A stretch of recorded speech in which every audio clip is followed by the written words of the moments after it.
I collect old video games, whether they're on the NES, the Genesis, the SNES, or even obscure things like the PC Engine. I visited a pawn shop in the city, which was reputable to collectors of retro technology. While in there, I stumbled upon a game that was given back multiple times. The clerk gave me an SNES cartridge. It was oddly shaped and colored, kind of like those unlicensed Bible games from Wisdom Tree. The cartridge had a very neonish yellow tint to it, and the label seemed to have been hand-drawn, albeit with good detail. The name of the game was simply 4, and had an illustration of 4 colored blobs all next to one another. Thinking it was a generic platformer, I took it home to play.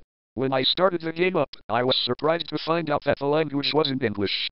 I couldn't match it with a part of the globe, but I would have to say it best matches Southeast Asian typography. The first level of the game was mildly eerie. It was a Sonic the Hedgehog-inspired game where you played as 4 different characters. The multi-char thing was a rip-off of Donkey Kong Country, as you had to break them from rusty cages. The level was urban-themed and involved the player escaping from what seemed to be blob thing catchers. All of the sounds in the game were either taken from other SNES games or seemed to have been recorded. I noticed many low-quality voices, grunts, etc. Besides the characters, the enemies and objects were terribly rendered and designed. Most of them were geometric shapes or sprite edits from other games.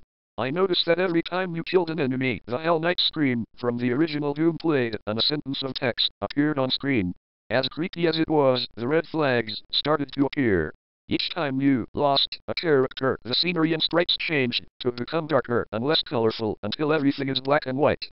As you progress further in a level, regardless of how well you are doing, the scenery becomes gory and somewhat psychedelic.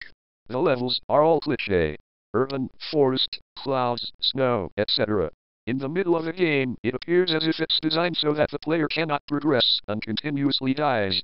When you lose all 4 characters, the screen becomes very dim, and to my shock, a low-quality scream, as well as unintelligible sentences VLAST volume, accompanied by pixelated, low-res images of generic gore pics, presumably from wars. The final picture shown was a pixelated image of an Asian family at a wedding. The dim background turns white as a sentence appears on screen and a voice speaks the unintelligible language. I thought the game had frozen, but upon inspection, it hadn't. I turned the volume way up. A low buzzing noise could be heard from the game as the screen dimmed again.